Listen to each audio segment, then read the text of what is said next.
Students, I welcome you all on AEC Plus digital platform of advanced engineering classes. और आज से हम start करने वाले हैं रेनफोर्स सीमेंट कंक्रीट आरसीसी का क्रैश कोर्स। सो आरसीसी के इस क्रैश कोर्स के सेशन के अंदर आप सभी का स्वागत है। और आज हमारा ये जो पहला सेशन है आरसीसी का, इसके अंदर हम डिस्कस करने वाले हैं सिलेबस, क्या क्या चीजें हमें कवर करनी है, आरसीसी का वेटेज कितना रह सकता है, और साथ में कौन कौन से टॉपिक्स, कौन कौन से यूनिट्स ज्यादा इंपॉर्टेंट है। एक यूनिट्स का ब्रीफिंग मैं आपको दूंगा, कैसे कैसे आरसीसी हमें पढ़ना है, और साथ में हम पहली जो यूनिट है उसे स्टार्ट करेंगे। तो आइए स्टार्ट करते हैं हमारे सेशन को। सबसे पहले यहाँ पर मैं आपको बता दूं, आरसीसी जो है रेनफोर्स सीमेंट कंक्रीट, इसका जो वेटेज है आजकल एग्जाम के अंदर जेई और एई एग्जाम्स की अगर हम बात करें, एई जेई एग्जाम्स की, तो इसमें जो इसका वेटेज है अब वो काफी बढ़ चुका है और लगभग आप ये मानिए 10 to 15 मार्क्स का इसका वेटेज रहता है। ठीक, तो यहाँ पर 10 to 15 मार्क्स का इसका वेटेज है और इसमें कम से कम 3 से 4 क्वेश्चन कोडल प्रोविजन पे रहते हैं। तो कौन सा कोड हम फॉलो करेंगे, उस कोड का क्या नाम है, वो भी हम डिस्कस करेंगे। साथ में यहाँ पर जो इसका जो वेटेज, जैसे जियोटेक है उसका भी वेटेज काफी अच्छा होता है एग्जाम्स के अंदर। तो लगभग 10 मार्क्स का जियोटेक का वेटेज होता है और उससे भी ज्यादा वेटेज आरसीसी का होता है।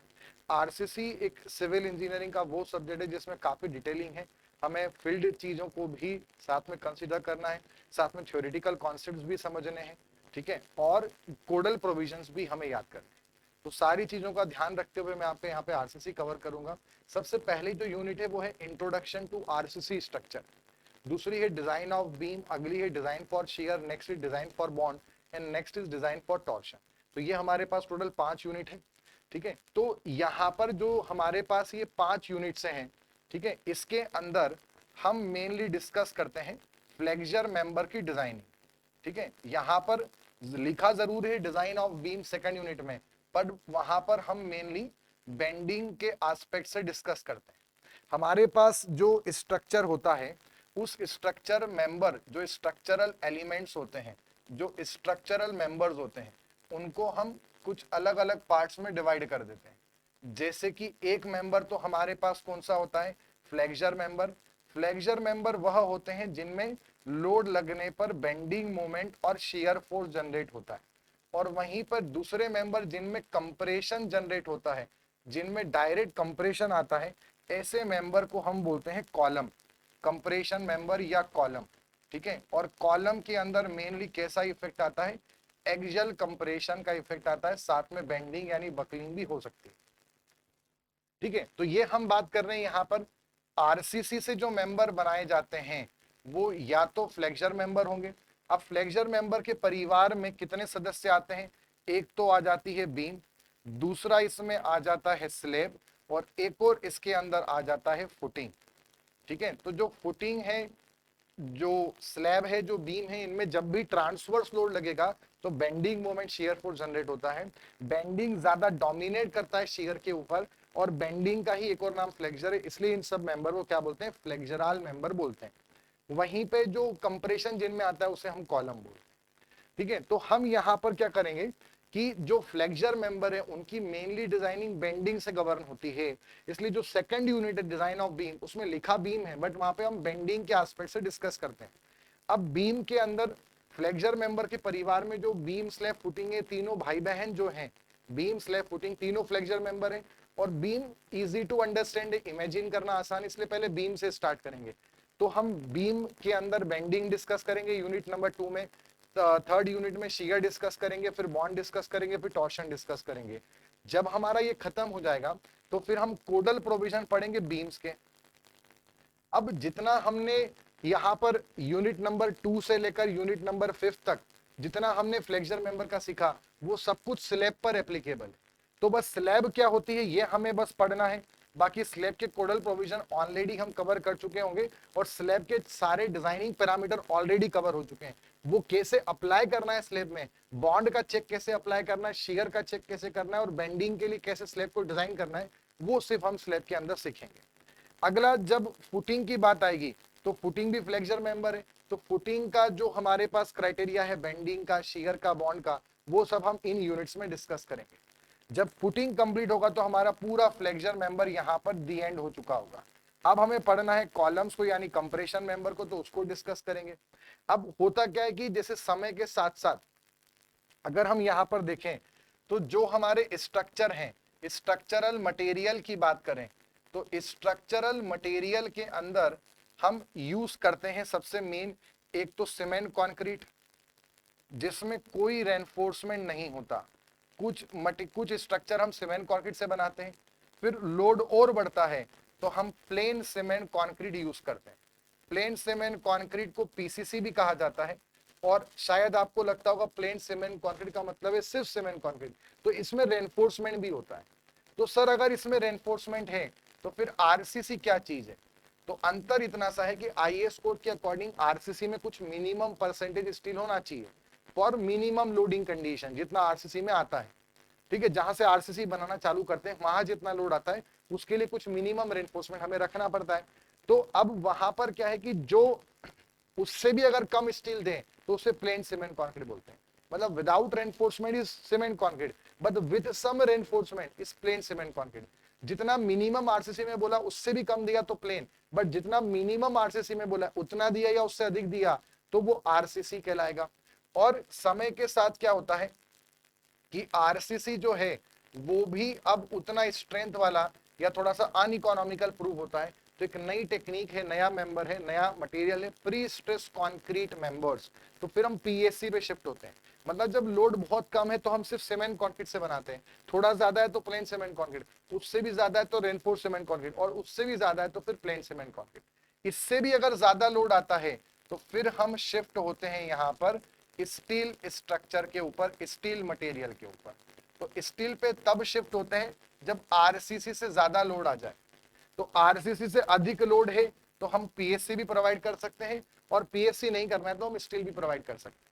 नॉर्मल जब हम कोई मान लो ब्लॉक बना रहे हैं, पेडेस्टल बना रहे हैं तो सीमेंट कंक्रीट, फाउंडेशन वगैरह बना रहे हैं जहां पे थोड़ा बहुत रेनफोर्समेंट देंगे वो प्लेन सीमेंट कंक्रीट।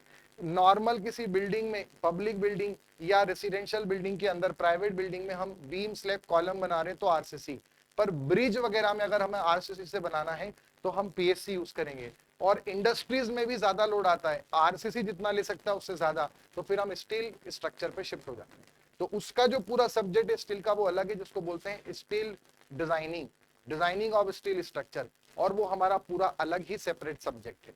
इस सब्जेक्ट के अंदर हमें मेनली यहाँ पर जो फोकस करना है वो फोकस करना है प्लेन सीमेंट कंक्रीट, और मेनली इसको भी नहीं पढ़ेंगे, हम पढ़ेंगे मेनली आरसीसी और पीएससी।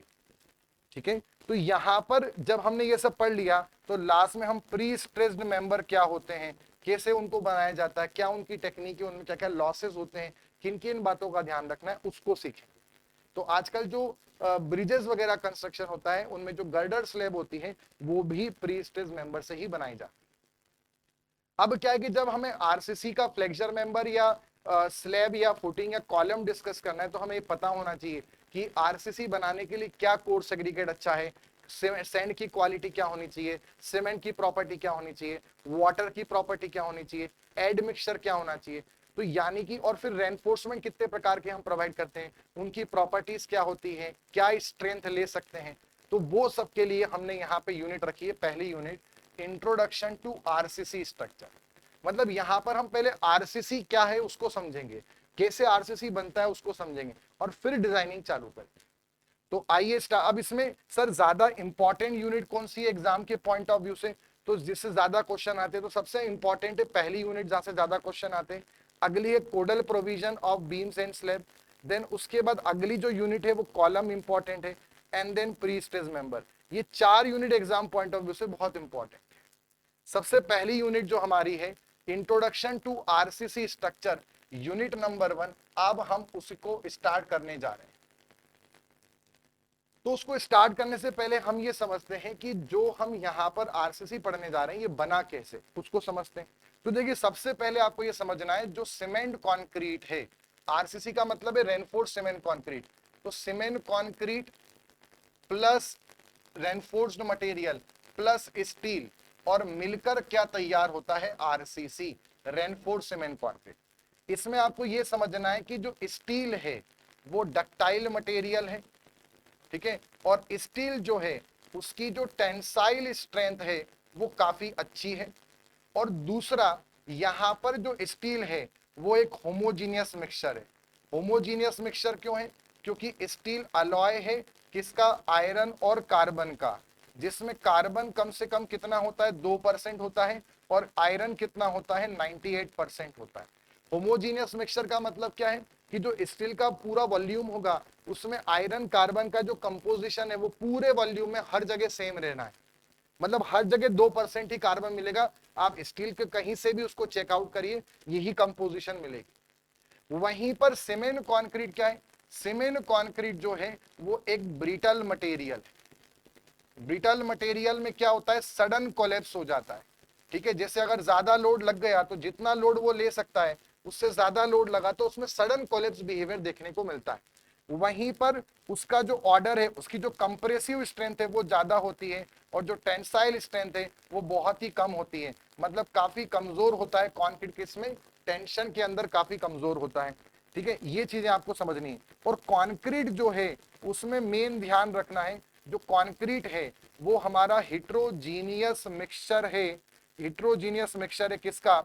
सीमेंट का, सैंड का और ग्रेवल, या सीमेंट, फाइन एग्रीगेट और कोर्स एग्रीगेट का एक हिट्रोजीनियस मिक्सचर है।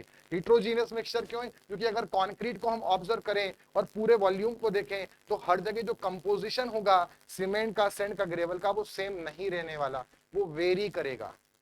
ठीक है, तो इसलिए सीमेंट कंक्रीट कौन है? Heterogeneous mixture. स्टील कौन है? Homogeneous mixture. पर आरसीसी कौन है? सर आरसीसी भी एक मिक्सचर है। अरे आरसीसी मिक्सचर हो ही नहीं सकता। अगर आरसीसी मिक्सचर होता तो आप मुझे बताओ, क्या आपने सीमेंट कंक्रीट में स्टील को मिक्सी में या मिक्सर में पीसकर मिलाया है क्या? नहीं, हम स्टील को कंक्रीट में मिलाते नहीं है, हम स्टील को कंक्रीट के साथ में रखते हैं। पैरेलल अरेंजमेंट, पैरेलल कॉम्बिनेशन, और दो मटेरियल से मिलके बनने वाले ऐसे पैरेलल कॉम्बिनेशन को कंपोजिट मटेरियल बोला जाता है। यानी आरसीसी एक कंपोजिट मटेरियल है। ठीक है, आरसीसी कौन है? Composite material. अब हम यहां पे बात करते हैं कि सर आरसीसी क्यों बनाया गया, कहां से ये कॉन्सेप्ट आया। तो सबसे पहले बात आती है, हम बात करते हैं सीमेंट कंक्रीट से। सीमेंट कंक्रीट बच्चों क्या है? एक ब्रिटल मटेरियल है, और ब्रिटल मटेरियल में क्या होता है? सडन कोलैप्स होता है। तो जो ब्रिटल मटेरियल होते हैं वो टेंशन में काफी कमजोर है। मतलब जो कंक्रीट है वो टेंशन में क्या है? वेरी वीक है। ठीक है, और साथ में ब्रिटल मटेरियल है। ब्रिटल कैरेक्टर जो है वो आपके डिजाइनिंग के लिए, स्ट्रक्चरल मटेरियल के लिए बिल्कुल भी सही नहीं है। क्यों सही नहीं है? उसका रीजन समझते हैं। उसका मेन रीजन ये है ब्रिटल कैरेक्टर का, कि जैसे हमारे पास कोई बीम है, ठीक है, और जैसे ये बीम है तो इस बीम के अंदर मान लो ये हमारे पास क्या है? Neutral axis.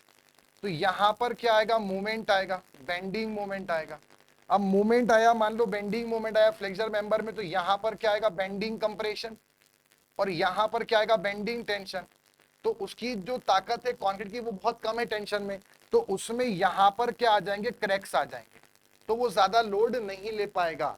मतलब हमें बहुत जल्द, मतलब हमें फिर दूसरा मटेरियल ढूंढना पड़ेगा। तो सबसे पहली बात आती है कि सर आप कंक्रीट के ही पीछे क्यों पड़े हैं? कंक्रीट में ऐसा क्या जो किसी और में नहीं? अगर कंक्रीट में आपको इतनी ही दिक्कत है और वो इतना ही कमजोर है तो दूसरा कुछ ले लो। तो बात ही आती है बच्चों, कंक्रीट के ऐसे दो एडवांटेज हैं जिसको आज तक कोई इंसान रिप्लेस नहीं कर पाया या कोई और दूसरा मटेरियल रिप्लेस नहीं कर पाया। उसकी सबसे बड़ी खासियत है उसकी प्लास्टिसिटी। प्लास्टिसिटी का मतलब है कि वो कुछ भी दूसरा शेप रिगेन कर सकता है, जो शेप में ढालो वो शेप ले लेगा। अगर आपको एक बाजा बनाना है किसी चौराहे पे रोटरी पे लगाने के लिए किसी कवि की याद में, तो आप वो बाजा कंक्रीट से बना सकते हो। आपको हेलीकॉप्टर का डमी बनाना है आप कंक्रीट से बना सकते हो। आपको जो शेप बनाना है आप वो इससे बना सकते हो। ठीक है, तो कंक्रीट का सबसे बड़ा एडवांटेज ये है। और दूसरा कंक्रीट का एडवांटेज ये है कि जो कंक्रीट होता है उसमें हम आगे पढ़ेंगे, सबसे ज्यादा जो कंक्रीट का वॉल्यूम ऑक्यूपाई करने वाला आदमी है वो कोर्स एग्रीगेट है। और कोर्स एग्रीगेट हमें चट्टानों से मिलता है, और चट्टानें हमारी इस पृथ्वी पे काफी अबंडेंट मात्रा में अवेलेबल है, इसलिए कंक्रीट जो है वो काफी सस्ता है, वेरी चीप है। तो ये सबसे एक हमारा मेन इंपॉर्टेंट एस्पेक्ट हो जाता है। इसलिए हम कंक्रीट के पीछे ही पड़ेंगे और हमें कंक्रीट ही चाहिए और हमें दूसरा और कुछ नहीं चाहिए। अब जो है इसमें दिक्कत है, उस दिक्कत के लिए हमें सॉल्यूशन निकालना है। क्या दिक्कत, ब्रिटल है, तो कोई डक्टाइल मटेरियल इंट्रोड्यूस कर दो। और दूसरी प्रॉब्लम क्या है, टेंसाइल स्ट्रेंथ कम है। ठीक है, ऐसा मटेरियल लिया जिसकी टेंसाइल स्ट्रेंथ बहुत अच्छी है। ठीक है सर, तो क्या करें, तो फिर भैया खोजा गया ऐसा मटेरियल और ऐसा मटेरियल ढूंढ के निकाला गया। ठीक है, अब अगली पॉइंट समझना। अब एक बात समझते हैं, सर ये रेनफोर्समेंट का मतलब क्या होता है। सर रेनफोर्समेंट का मतलब आप हमसे पूछ रहे हो, सर रेनफोर्समेंट का मतलब आप हमसे पूछ रहे हो, हमसे मत पूछो। रेनफोर्समेंट का सर सिंपल सा मतलब है, रेनफोर्समेंट का मतलब है स्टील। ये एकदम बिल्कुल ब्लंडर है। रेनफोर्समेंट का मतलब स्टील नहीं होता। रेनफोर्समेंट का मतलब समझना, रेनफोर्समेंट दो शब्द से मिलकर बनाए, री प्लस एनफोर्समेंट, री प्लस एनफोर्समेंट। एनफोर्समेंट का मतलब बच्चों स्ट्रेंथ होता है, रेनफोर्समेंट का मतलब स्ट्रेंथ होता है, और री का मतलब होता है दोबारा, दोबारा मतलब अगेन। मतलब रेनफोर्समेंट एक वह प्रक्रिया है जिससे आप किसी भी पदार्थ की स्ट्रेंथ नहीं लाते हो, स्ट्रेंथ तो उसमें पहले से होगी, आप दोबारा उसकी स्ट्रेंथ को मॉडिफाई कर रहे हो, बढ़ा रहे हो। इस प्रोसेस को हम बोलते हैं रेनफोर्समेंट। जैसे दुर्गा अष्टमी के समय दुर्गा जो फेस्टिवल होता है, या उस समय या गणेश उत्सव जब होते हैं, तो जो गणेश जी की बड़ी बड़ी, जो छोटी प्रतिमा होती है वो तो मिट्टी से बनाते हैं, बट जो बड़ी बड़ी प्रतिमा बनाते हैं वहां पे गणेश जी के हाथ पे कोई व्यक्ति झंडा लेके खड़ा है, माता जी के हाथ पे या कंधे पे कोई तलवार लेके खड़ा हुआ है। तो आप सोचो ऐसी प्रतिमा उन्होंने बना दी जिस पर 3-4 इंसान खड़े हो गए, इतनी स्ट्रेंथ कहां से आई।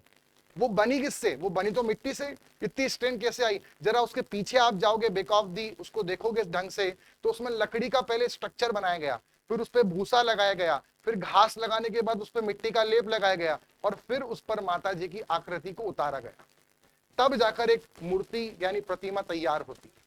तो यानी कि इसमें मिट्टी क्या कर रही है, मिट्टी तो खाली शेप देने में काम आ रही है, परंतु जो मेन लकड़ी है, जो भूसा है, वो क्या कर रहा है, वो स्ट्रेंथ इंपार्ट कर रहा है।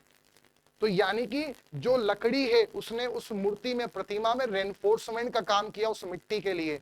ऐसे ही रेनफोर्समेंट का मतलब है किसी भी मटेरियल की स्ट्रेंथ को एनहेंस करना, और इस पूरी जो प्रक्रिया है उस प्रक्रिया को रेनफोर्समेंट कहा जाता है। और रेनफोर्समेंट जो मटेरियल करता है, ऐसे मटेरियल को रेनफोर्स्ड मटेरियल कहा जाता है। ऐसे मटेरियल को बच्चों क्या बोलते हैं, रेनफोर्स्ड मटेरियल बोला जाता है। तो अच्छा, मतलब कि मूर्ति में जो रेनफोर्स मटेरियल है वो लकड़ी है, हाँ बिल्कुल वो लकड़ी है। तो सर फिर कंक्रीट का अगर हम देखें, तो कंक्रीट की दोस्ती किससे कराएं, कंक्रीट की दोस्ती ऐसे व्यक्ति से करानी थी जो खुद में डक्टाइल हो, जो खुद में कैसा हो, डक्टाइल हो, जिसकी खुद की टेंसाइल स्ट्रेंथ क्या हो, बहुत अच्छी हो। और ऐसा जो मटेरियल मिला, और वो साथ में सस्ता भी होना चाहिए, तो ऐसा जो मटेरियल मिला वो कौन मिला, स्टील। और तब से कंक्रीट और स्टील की दोस्ती करा दी, और उससे जो नया स्ट्रक्चर बना उसे आरसीसी कहा गया, रेनफोर्स्ड सीमेंट कंक्रीट।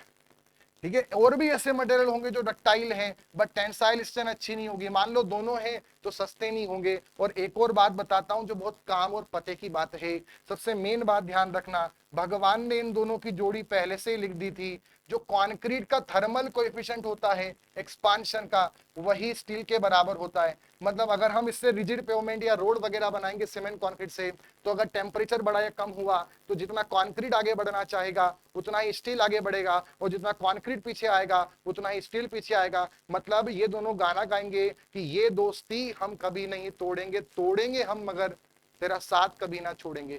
तो कहने का ये मतलब है कि तब से इन जय वीरू की जो दोस्ती है वो बनती चली गई, और जो इससे हमारी मूवी बनी शोले, उसका नाम हुआ आरसीसी।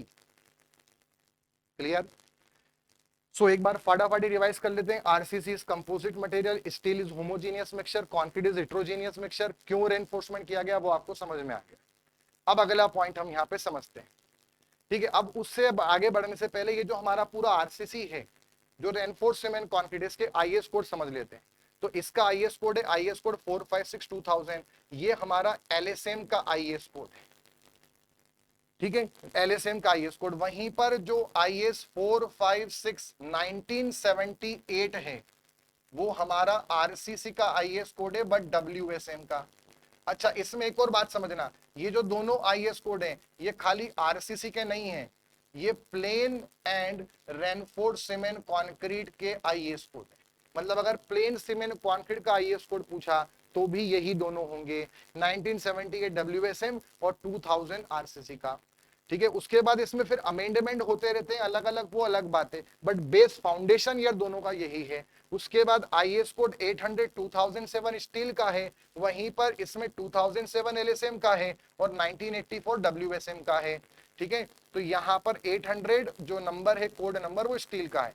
IS 1343 ये प्री स्ट्रेसिंग का IS कोड है। IS 10262 ये डिजाइन मिक्स का IS कोड है। वहीं पर IS 383 ये फाइन और कोर्स एग्रीगेट का IS कोड है। और IS 875 ये हमारे डिजाइन लोड बिल्डिंग स्ट्रक्चर के लोड का IS कोड है। अब जो IS कोड 875 है उसके भी बहुत सारे पार्ट है, part 1, part 2, part 3, part 4, part 5, part 6, वो सब मैं आपको आगे बताऊंगा, अभी डिटेल में नहीं जाऊंगा। एक और चीज समझना, IS कोड 516 ये किसका IS कोड है? ये कंक्रीट जो होता है उसकी जो मिक्सिंग होती है, ठीक है, उसकी मिक्सिंग कैसे करना है, उसके नियम, उसकी क्यूरिंग कैसे करना है, कंक्रीट पे टेस्टिंग कैसे होगी, कंप्रेसिव स्ट्रेंथ कैसे निकालना है, टेंसाइल स्ट्रेंथ का प्रोसीजर क्या है, वो सब IS कोड 516 के अकॉर्डिंग चलता है। तो कंक्रीट टेस्टिंग, मिक्सिंग, क्यूरिंग 516, ठीक है। और IS 10262 डिजाइन मिक्स का IS कोड है और 383 फाइन एंड कोर्स एग्रीगेट का IS कोड है। ठीक, अब सीमेंट कंक्रीट हमारे पास क्या हो गया? It is a heterogeneous mixture of cement, sand aggregate and water in A limited proportion, in a fixed proportion. कोई एक पर्टिकुलर प्रोपोर्शन के अंदर हम यहाँ पर सीमेंट और फाइन एग्रीगेट और कोर्स एग्रीगेट का एक हेट्रोजीनियस मिक्सचर तैयार करते हैं, उसे हम सीमेंट कंक्रीट बोलते हैं। अब इस चैप्टर में सर हम कैसे कैसे पढ़ेंगे, थोड़ा सा आप बता देंगे? ये जो हमारी यूनिट आप हमें पढ़ाने जा रहे हो इसका सर थोड़ा सा फ्लो चार्ट बता देंगे क्या? अरे बिल्कुल बता देंगे, इसका फ्लो चार्ट समझेंगे, क्योंकि चैप्टर जो है ये बहुत बड़ा चैप्टर है और जो ये सब्जेक्ट है, ये सब्जेक्ट भी सिविल इंजीनियरिंग का एक बहुत बड़ा सब्जेक्ट है। इसमें अगर कोई टीचर पढ़ाता है तो अगर थ्योरेटिकल कॉन्सेप्ट ले लिए तो कोडल प्रोविजन पूरे कवर नहीं हुए, कोडल प्रोविजन करने कोई गया तो थ्योरेटिकल छूट गया। मैं आपको थ्योरेटिकल, कोडल प्रोविजन, प्रैक्टिकल सारे एस्पेक्ट पे पूरा आरसीसी डिस्कस करूंगा। अब जो फ्लो चार्ट है, मैं फ्लो चार्ट किस तरीके से पढ़ाऊंगा वो समझना। आप मुझे बताओ आरसीसी कैसे बनेगा? सबसे पहले क्या लेना पड़ेगा? सबसे पहले सर सीमेंट कंक्रीट लेना पड़ेगा, ठीक है। फिर क्या लेना पड़ेगा सर? फिर ना रेनफोर्समेंट लेना पड़ेगा, यानी यहाँ पर आरसी को सीमेंट कंक्रीट के लिए स्टील लेना पड़ेगा। और सर, और फिर इससे आरसीसी बन जाएगा सर। अच्छा ठीक है, अच्छा ये बताओ सीमेंट कंक्रीट कैसे बनेगा? सर सीमेंट कंक्रीट देखो सर सिंपल है, सबसे पहले आपको कोर्स एग्रीगेट लेना पड़ेगा सर, उसके बाद फिर आपको फाइन एग्रीगेट लेना पड़ेगा सर, उसके बाद फिर आपको सीमेंट यानी बाइंडर लेना पड़ेगा, और बाइंडर लेने के बाद आपको सर फिर वाटर मिलाना पड़ेगा, और पानी मिलाने के बाद सर अगर जरूरत पड़े कुछ एडिशनल कुछ करना हो तो फिर आपको एड मिक्सचर्स मिलाने पड़ेंगे, ठीक है। तो ये लो मेरा फ्लो चार्ट आप सभी के लिए आपके सामने आपकी स्क्रीन पर।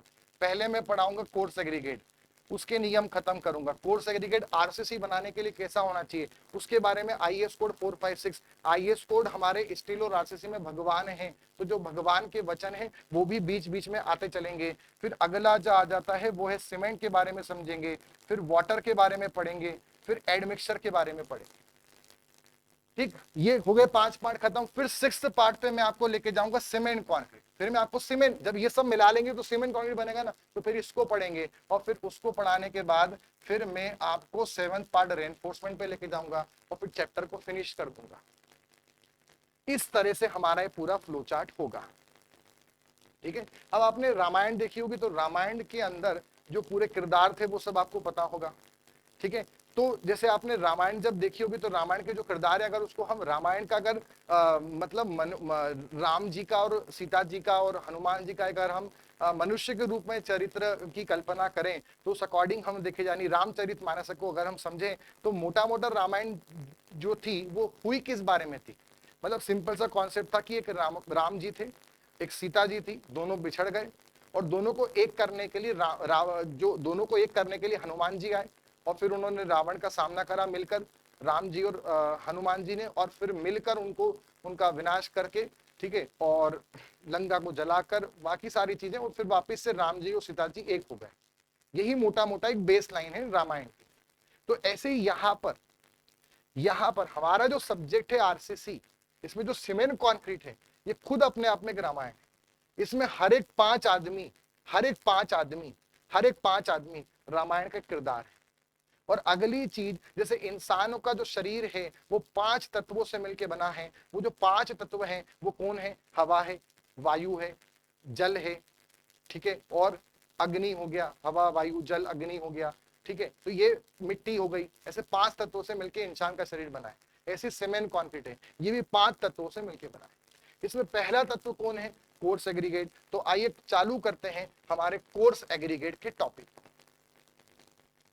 ठीक है, इसको पढ़ने से पहले एक बात और बता दूं, जैसे आपको थोड़ा सा पता होगा एग्रीगेट क्या होता है वो बता देता हूं। जैसे सॉइल है, तो सॉइल हमारे पास दो प्रकार की होती है। एक होती है कोर्स ग्रेन्ड सॉइल, ठीक है, और दूसरी जो हमारे पास होती है वो होती है फाइन ग्रेन्ड सॉइल।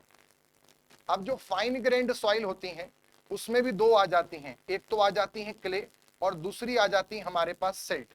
और वहीं पर कोर्स ग्रेन्ड सॉइल में दो आ जाती हैं, एक आ जाती है सैंड और एक आ जाती है ग्रेवल।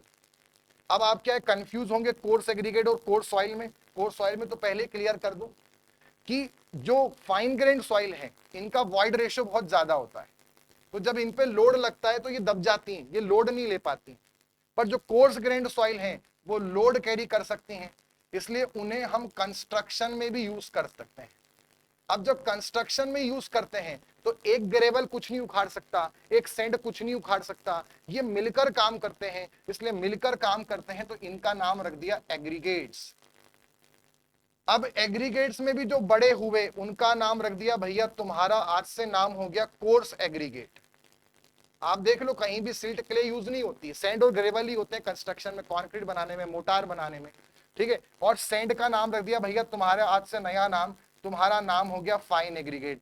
तुम सब मिलकर, छोटे छोटे लोग मिलकर काम करोगे तो तुम्हारा नाम फाइन एग्रीगेट, तुम बड़े बड़े लोग मिलकर काम करोगे तुम्हारा नाम कोर्स एग्रीगेट। जो मिलकर कुछ अचीव करे, एग्रीगेट्स।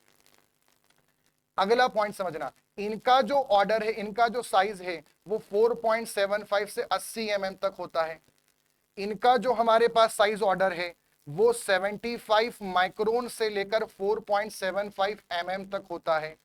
इनका जो साइज है वो हमारे पास 2 माइक्रोन से लेकर 75 माइक्रोन तक होता है। और इनका जो साइज होता है वो 2 माइक्रोन से भी छोटा होता है।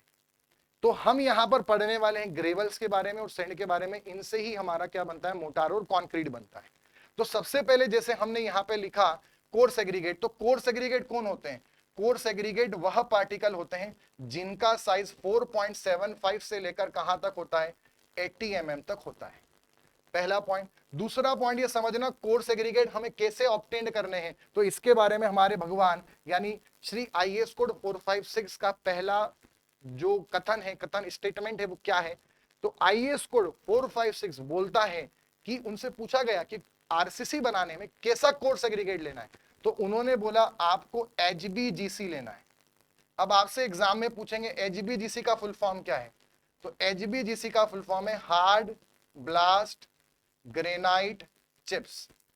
हार्ड ब्लास्ट ग्रेनाइट चिप्स मतलब ग्रेनाइट के टुकड़े लेने कुल मिलाकर, ठीक है। हार्ड ब्लास्ट मतलब ब्लास्टिंग क्या होता है? जो चट्टान होती है, चट्टान को तोड़ेंगे तो चट्टान कौन सी लेनी? ग्रेनाइट वाली नहीं।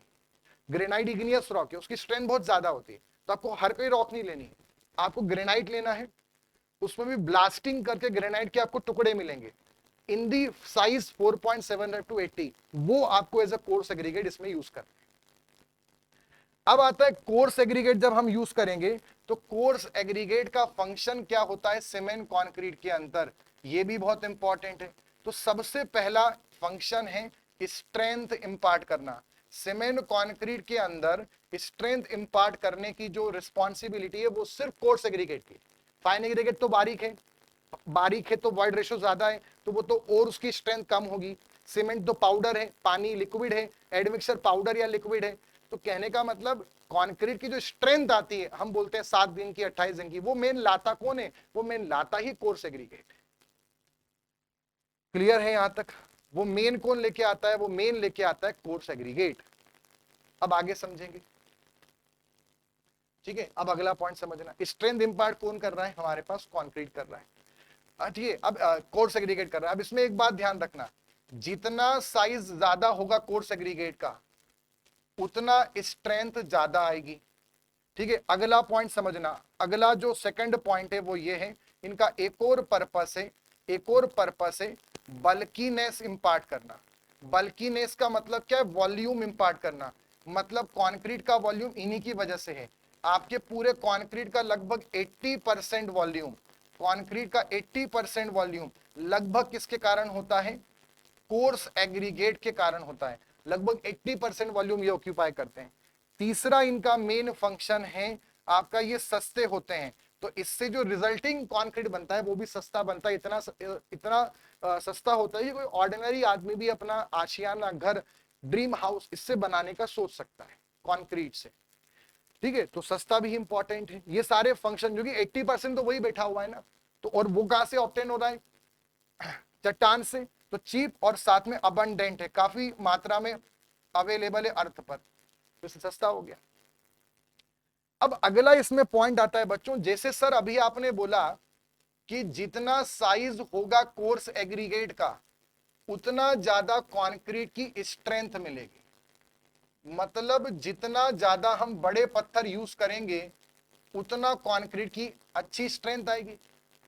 पर यह बात समझना कि जब हम नॉर्मल कंक्रीट यूज करें या पीसीसी यूज करें तो हम बड़े पत्थर यूज कर सकते हैं, लार्ज साइज पार्टिकल यूज कर सकते हैं, कोई दिक्कत नहीं है, नो एनी प्रॉब्लम। बट सबसे बड़ी प्रॉब्लम क्या है? जब आरसीसी में आता है तो यहां पर हम कोर्स एग्रीगेट का जो साइज है वो ज्यादा नहीं ले सकते, कैन नॉट गो हायर। क्योंकि यहां पर जब अगर हम बड़े पार्टिकल पे गए तो साथ में जो कॉम्पैक्शन है, क्योंकि यहां पे रेनफोर्समेंट भी आना है, तो कंजेशन पहले से ही है, तो कॉम्पैक्शन पुअर हो जाएगा। अगर हम साइज, पार्टिकल साइज बढ़ाने गए कोर्स एग्रीगेट का, तो दो सरिये के बीच में बड़ा पत्थर आ गया तो वो ढंग से कंक्रीट उसके नीचे जा ही नहीं पाएगा, तो वहां वॉइड क्रिएट हो जाएगा, तो क्रैक्स आ सकते हैं लोड लगने पर, या बहुत सारे बड़े बड़े वॉइड्स आ जाएंगे। सो आरसीसी में ज्यादा बड़ा पार्टिकल यूज नहीं करना है। तो इसके लिए हमारे श्री आईएएस कोड क्या बोलते हैं?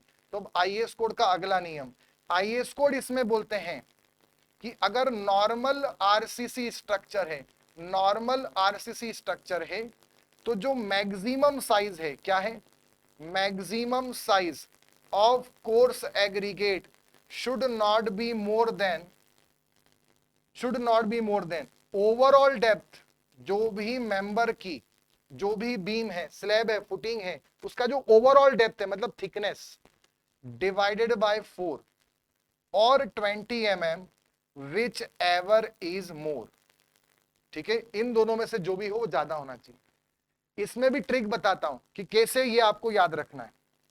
यहां मोर आएगा या लेस, ऐसे कंफ्यूजन हो सकता है। ये जो मैंने लिखा है यहां पे भी गलत लिखा हुआ है, कुछ गलती है। कैसे गलती पकड़ोगे? अगर यहां शुड नॉट बी मोर लिखा है तो यहां पे ध्यान रखना, जो यहां लिखेंगे शुड नॉट बी मोर लिखा तो यहां पर विच एवर इज लेस आएगा, और यहां शुड नॉट बी लेस लिखा तो वहां विच एवर इज मोर आएगा। क्लियर है? ये ट्रिक ध्यान रखना। और दूसरा ऐसे भी सोचना, common sense wise, common sense wise सोचना कि ज्यादा होने में दिक्कत है, इसलिए जितना छोटा उतना बेहतर, इसलिए विच एवर इज लेस, जो छोटी वैल्यू की दोनों में से वो अडॉप्ट करेंगे।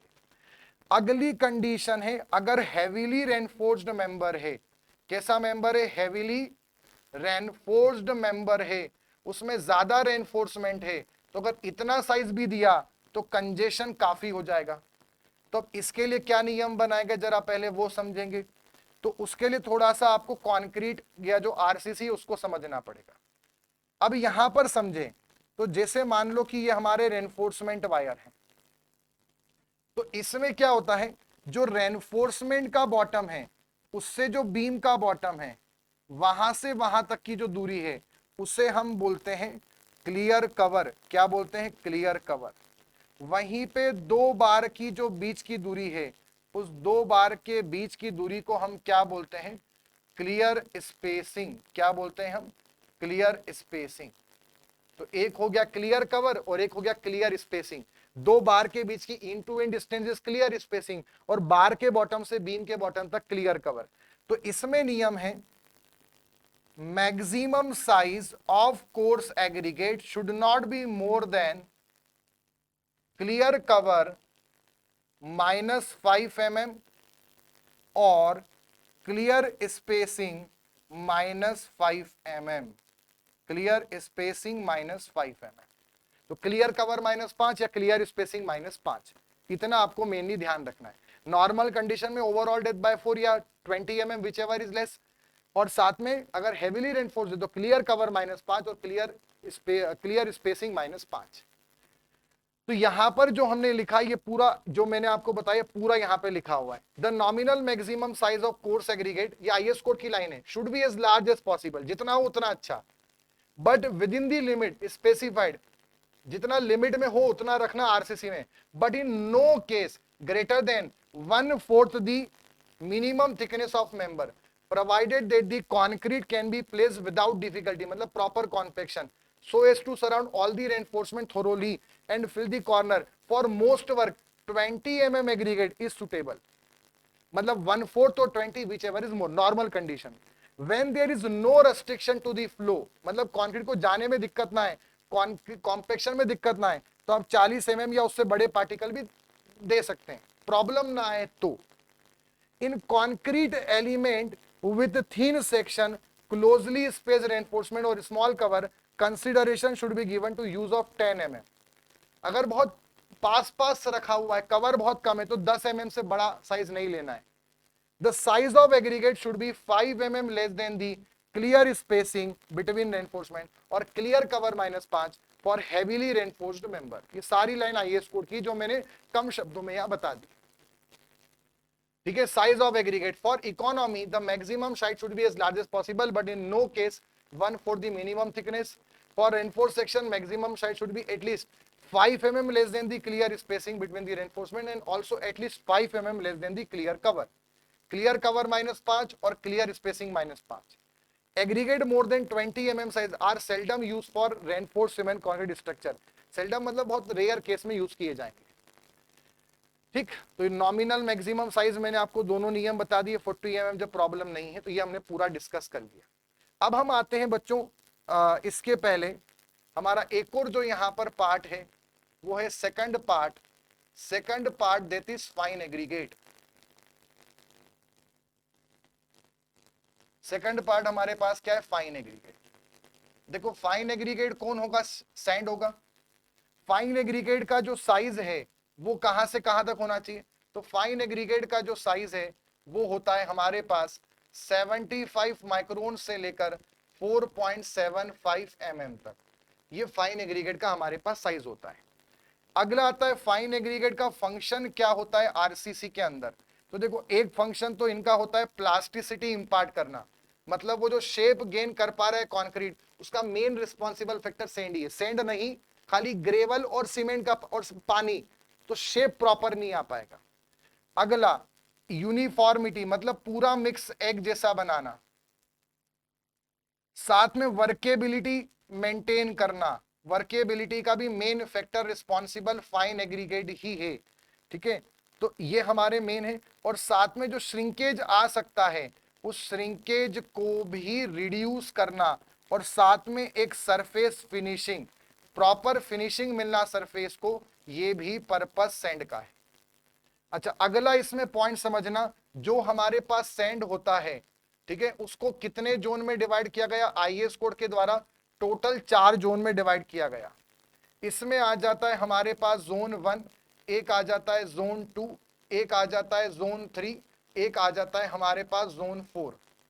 कैसे ऑर्डर में कराए, साइज के बढ़ते क्रम या साइज से घटते क्रम, तो इसमें सीखना। यहां पे जो साइज होता है वो कोर्स पार्टिकल होते हैं, इसी रेंज के थोड़े बड़े पार्टिकल, इसमें होते हैं मीडियम साइज पार्टिकल, इसमें होते हैं फाइन सैंड पार्टिकल, और इसमें होते हैं वेरी फाइन सैंड पार्टिकल। मतलब साइज के घटते क्रम में डिक्रीजिंग ऑर्डर में अरेंज किया गया है।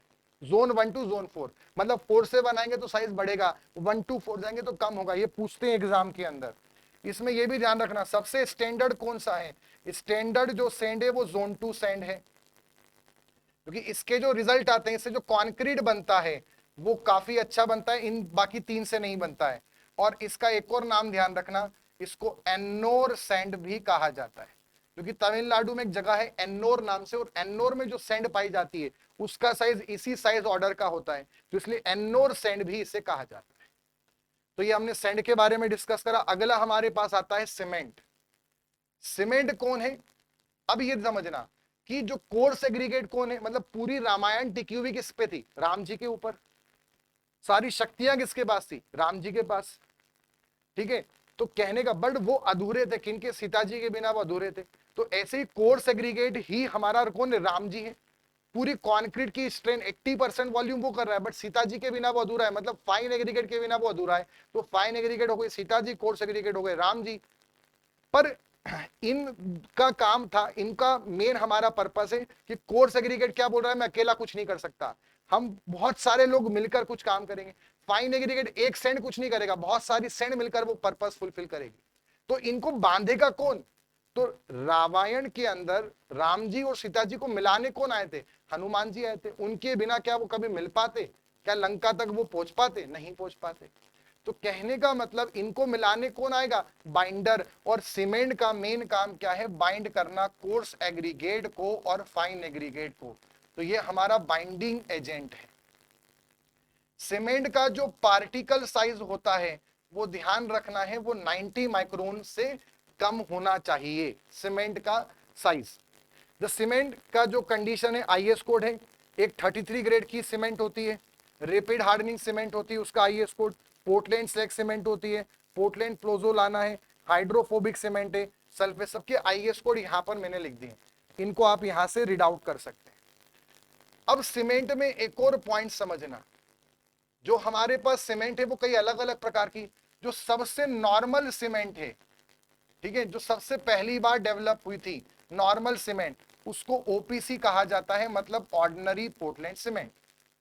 ठीक है, अब जो सीमेंट जो होता है उसकी जो स्ट्रेंथ होती है, कौन सी स्ट्रेंथ, उसकी बाइंडिंग स्ट्रेंथ की बात कर रहा हूं। सीमेंट कोई लोड तो कैरी करेगी नहीं, सीमेंट का काम तो बाइंड करना है, तो वो कितना अच्छा बाइंड कर पा रही है, वो मेनली डिपेंड करती है फाइननेस के अंदर। ठीक है, अब सीमेंट की फाइननेस के बारे में समझना। सीमेंट की फाइननेस जो हम पता करते हैं वो सीव एनालिसिस के द्वारा करते हैं या ब्लेन एयर परमिएबिलिटी टेस्ट के द्वारा पता करते हैं। तो इसमें एक एयर परमिएबिलिटी टेस्ट, इसमें ध्यान रखना कि ब्लेन एयर परमिएबिलिटी में टेस्ट सीमेंट की फाइननेस स्पेसिफिक सरफेस एरिया के आधार पर निकाली जाती है। और स्पेसिफिक सरफेस एरिया का फॉर्मूला होता है surface area upon weight of the substance, और इसकी यूनिट होगी सेंटीमीटर स्क्वायर पर ग्राम या मीटर स्क्वायर पर ग्राम, पर मेनली हम सेंटीमीटर स्क्वायर पर ग्राम लेते हैं। स्पेसिफिक सरफेस एरिया में यह भी ध्यान रखना, it is directly proportional to fineness. मतलब ये मत समझना कि जितना फाइननेस कम होगा उतना ऐसे से कम होगा, जितना मतलब जितना ऐसे से ज्यादा है उतना फाइननेस ज्यादा है, जितना ऐसे से कम उतना फाइननेस कम। ठीक है, तो surface area occupied by unit weight. इसमें यह भी समझना, जब हम सीव टेस्ट करते हैं तो हम 90 माइक्रोन की सीव लेते हैं, उसको नो नंबर सीव कहा जाता है। और टेस्टिंग का रिजल्ट मेन ध्यान रखना, जो परसेंटेज वेट रिटेंड है, जो परसेंटेज वेट रिटेंड है सीव टेस्ट के अंदर सीमेंट का, मतलब वह सीमेंट होनी चाहिए जिसको अगर 90 माइक्रोन की छन्नी पे हमने डाला तो जो परसेंटेज वेट रिटेन है वो 10% से ज्यादा नहीं होना चाहिए। ठीक है, और नो नंबर की छन्नी का मतलब क्या है, 90 माइक्रोन सीव। अगला जो पॉइंट है, ब्लेन एयर परमेबिलिटी के अकॉर्डिंग समझना, जो भी सीमेंट हो उसका ऐसे से किसी भी कीमत में 2250 सेंटीमीटर स्क्वायर पर ग्राम से कम नहीं होना चाहिए। अगर किसी भी सीमेंट का साइज पार्टिकल 90 माइक्रोन से बड़ा है या उसका परसेंटेज वेरिटन नो नंबर की छन्नी यानी 90 माइक्रोन की सीव पर 10 से अधिक आ रहा है, या उसका ऐसे से 2250 से कम है, तो वो सीमेंट नहीं, वो वेस्टेज है, उसको फेंक दो।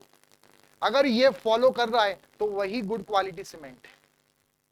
अब वो जो गुड क्वालिटी सीमेंट है, वो जो ओपीसी है, उसको अब 3 अलग अलग ग्रेड में डिवाइड किया गया।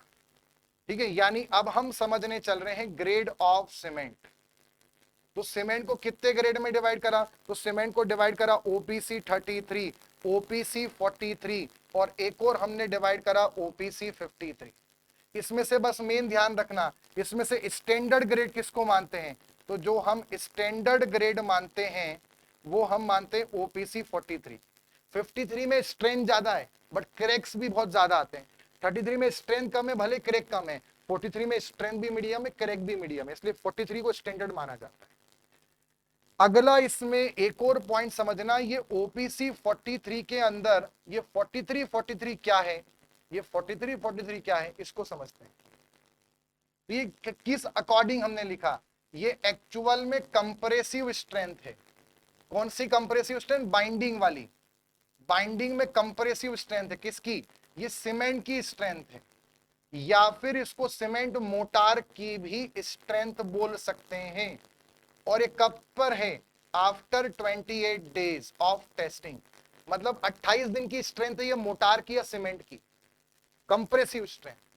ठीक है, अब कैसे करते हैं सर ये वाला टेस्ट, थोड़ा सा कुछ बताएंगे? अरे बिल्कुल बताएंगे, क्यों नहीं बताएंगे, वो समझेंगे। यहां पर एक क्यूब लिया जाता है, ठीक है, जो क्यूब है उसका साइज क्या लेते हैं, 7.07 बाय 7.07 सेंटीमीटर, और ऐसे अंदर की तरफ भी होता है 7.07 सेंटीमीटर।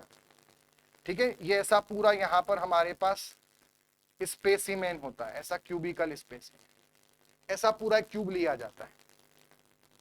अब इसको इसमें क्या करते हैं, ऐसे 3 क्यूब बनाएंगे और उन 3 क्यूब को 28 दिन पे टेस्ट करेंगे। तो उनकी जो 3 की जो एवरेज कंप्रेसिव स्ट्रेंथ आएगी, वो किसी भी कंडीशन में अगर 43 से कम ना आए तो एसी ग्रेड सीमेंट को हम ओपीसी 43 बोलते हैं। 33 से कम ना आए तो उसे ओपीसी 33 कहा जाता है, और 53 से कम ना आए तो ओपीसी 53 कहा जाता है। ठीक है, इसमें एक बात और ध्यान रखना, इस टेस्ट को करने के लिए सीमेंट सेंड का रेशो 1:3 लिया जाता है। सेंड का जो यहाँ पर मास होता है वो हम 500 ग्राम लेते हैं, और जो सीमेंट का मास होता है इसको टेस्ट को करने के लिए 167 ग्राम लिया जाता है। ऐसा क्यों लेते हैं, ऐसा इसलिए लेते हैं कि इससे परफेक्ट, जब इतना मिलाते हैं और पानी मिलाते हैं तो परफेक्ट इस साइज के 3 क्यूब बन जाते हैं, तो ना मटेरियल कम पड़ा ना वेस्टेज, इसलिए साइज लिया जाता है। सर ये 7.07 ही लेते हैं, नहीं, पहले 5x5x5 लिया जाता था, बट अब वो बंद हो गया है, अब 7.07। सर ये 7.07 इतना गंदा फिगर कहां से आया, ऐसा इसलिए लेते हैं क्योंकि जब आप 7.07 को 7.07 से मल्टीप्लाई करोगे तो जो टॉप का एरिया आएगा वो 50 सेंटीमीटर स्क्वायर परफेक्ट आता है। तो मशीन में जब रखा तो सीधे जिस लोड पर वो फेल हुआ वो लोड नोट कर लिया और 50 का डिवाइड करा तो उससे स्ट्रेंथ आ जाती फटाक से, इसलिए ऐसा ऑड फिगर लिया गया है 7.07 बाय 7.07 बाय 7.07 सेंटीमीटर। तो आई होप आपको समझ में आ गया। इसमें एक ध्यान रखना, ओपीसी 33 वो होता है जिसका ऐसे से specific surface area 2250 centimetre square पर ग्राम होता है।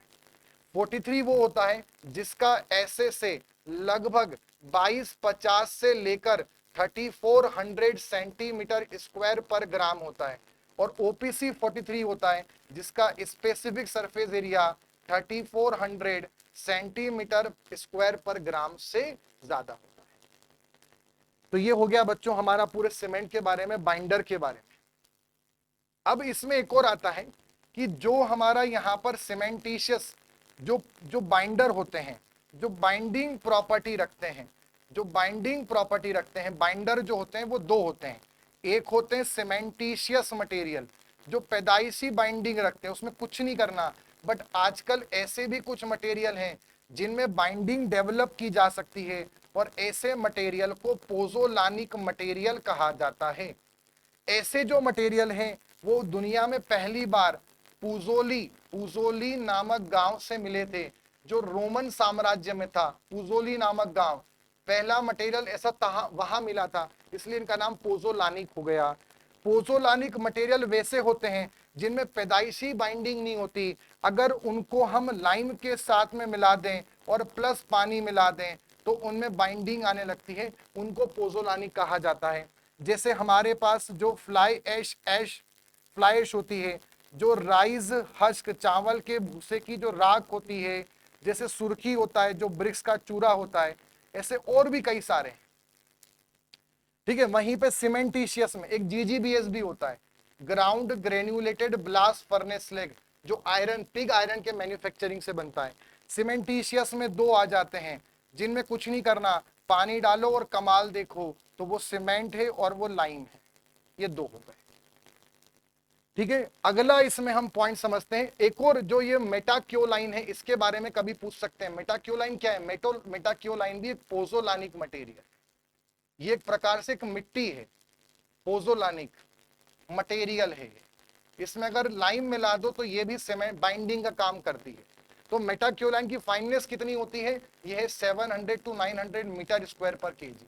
इतना ध्यान रखना, ये पूछ सकते हैं, ठीक है। और कैसे ऑब्टेन होती है, केओलिनिटिक क्ले जो होती है, क्ले के 3 मिनरल होते हैं, केओलिनाइट, इलाइट, मॉन्ट मोलिनोनाइट। तो जो केओलिनाइट वाली मिनरल वाली मिट्टी होती है, अगर उसको इस टेम्परेचर पे गर्म करें तो ये मटेरियल हमें ऑब्टेन होता है।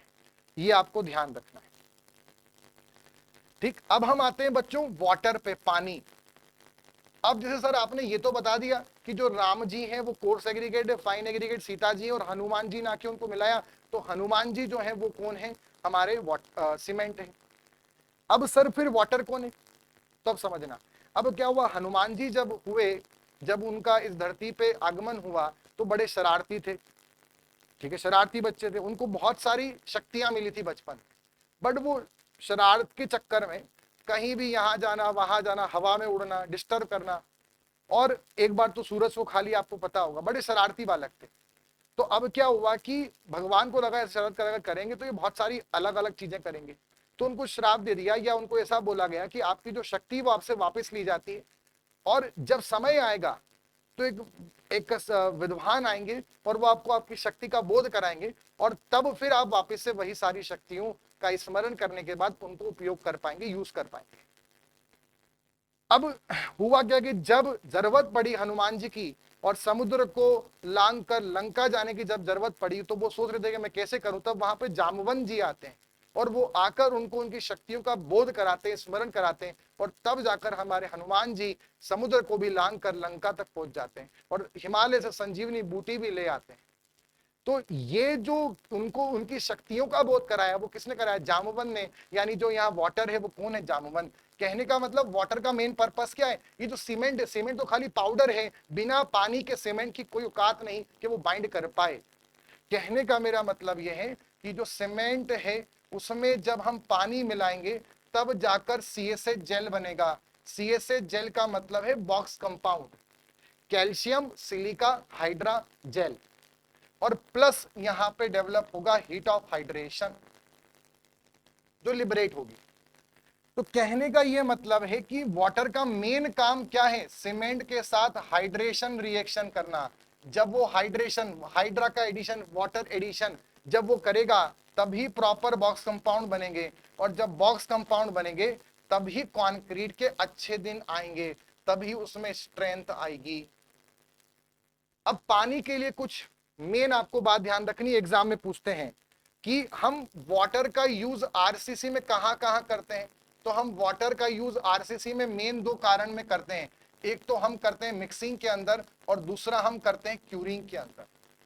अगली बात आती है जब वाटर का यूज कर रहे हैं तो कैसा वाटर यूज कर सकते हैं। तो आप मेरी बात को अदरवाइज मत लेना, बट ऐसा आईएएस कोड खुद बोलता है, जो आपका पीने योग्य पानी है, जो वानी आपका पीने योग्य है, ऐसे वाटर को आप घड़े में भरते हो, और जिसे घड़े में भरो उसे पोर्टेबल वाटर कहा जाता है।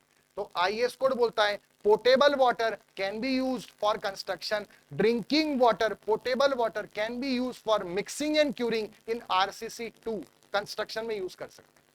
जो पीने योग्य है उसमें हार्मफुल केमिकल्स कम होंगे, कंपाउंड्स कम होंगे, तो उसको आप कंस्ट्रक्शन में यूज कर सकते हैं। अगला, उसमें आपसे पूछेंगे सी वाटर, जो समुद्र का पानी है, क्या उसे हम आरसीसी या प्री स्ट्रेस कंक्रीट में मिक्सिंग क्यूरिंग में यूज कर सकते हैं क्या। तो आईएएस कोड बोलता है कतई नहीं, कर भी मत लेना, भूल के भी मत लेना। आगे आईएएस कोड बोलता है हाँ, अगर आप चाहते हो कि पीसीसी या नॉर्मल कंक्रीट के अंदर आप सी वाटर यूज करना चाहते हो तो आप मिक्सिंग में तो नहीं ले सकते, बट क्यूरिंग के अंदर अगर अनअवॉइडेबल कंडीशन है कि आप बिल्कुल भी, आपके पास कोई दूसरा सोर्स अवेलेबल नहीं है, तब आप ले सकते, only in plane cement concrete and normal concrete, वो भी मिक्सिंग में नहीं, ओनली क्यूरिंग के अंदर। ठीक है। अगला पॉइंट पानी के बारे में ध्यान रखना कि पानी जो है उसका पीएच जो है वो किसी भी कीमत में 6 से कम नहीं होना चाहिए। 6 से कम, सर 6 से ज्यादा भूल जाऊंगा मैं तो कोई ट्रिक बता दो। ऐसे ध्यान रखना जो पानी है वो एसिडिक नहीं होना चाहिए। सर ये कैसे याद रखूं, एक सिंपल कॉन्सेप्ट देता हूं, जो जो हमारा सीमेंट है, सीमेंट में मेन कौन बैठा है, 60-70% कैल्शियम। कैल्शियम का कौन सा कंपाउंड बैठा है, लाइम। लाइम क्या है, CaO। CaO क्या है, metal oxide. Metal oxide mainly क्या होते हैं, बेसिक नेचर के होते हैं। तो अगर पानी बेसिक हुआ तो चलेगा, एसिडिक पानी हो गया तो वो सीमेंट के लाइम से मिलकर सॉल्ट और कुछ ऐसे कंपाउंड बना देगा जो सीमेंट के अच्छे दिन नहीं आने देंगे, कंक्रीट खराब हो जाएगा। इसलिए पानी एसिडिक नहीं होना चाहिए, ऐसे याद रखना, 6 से कम नहीं। आज सुन लिया, 4 महीने बाद भूल जाओगे, इसलिए अब आज के बाद ध्यान रहेगा, पानी एसिडिक नहीं मतलब 6 से कम नहीं। अगला, अब इसमें हमें ये कंसंट्रेशन याद रखना है, ऑर्गेनिक फलाना फलाना। एक ट्रिक देखता हूं, एक ट्रिक दे रहा हूं याद करने की, कभी जीवन में नहीं भूलोगे। ये जो इंप्यूरिटीज हैं, इन इंप्यूरिटीज को याद करने की एक ट्रिक दे रहा हूं, मेरी गारंटी कभी जीवन में नहीं भूलोगे, हमेशा याद करोगे ये ट्रिक। अब वो ट्रिक समझना, mg पर लीटर या ppm में ट्रिक दे रहा हूं।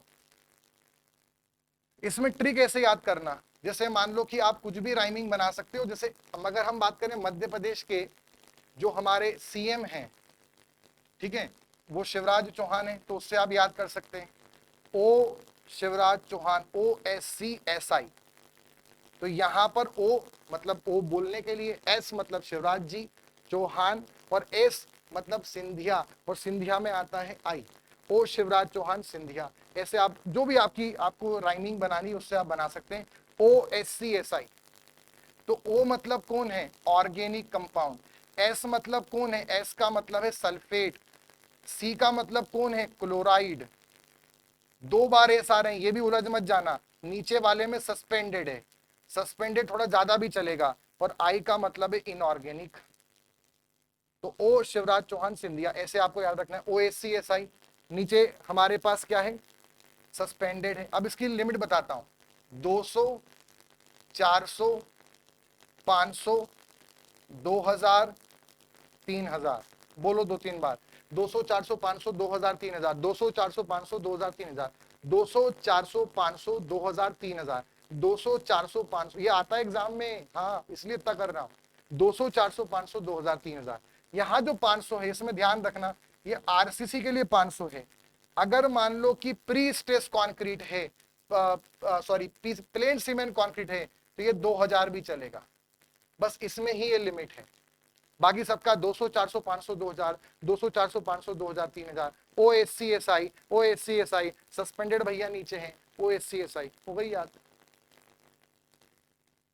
अरे वाटर में सब पढ़ा दिया, मिक्सिंग क्यूरिंग के लिए यूज करते हैं।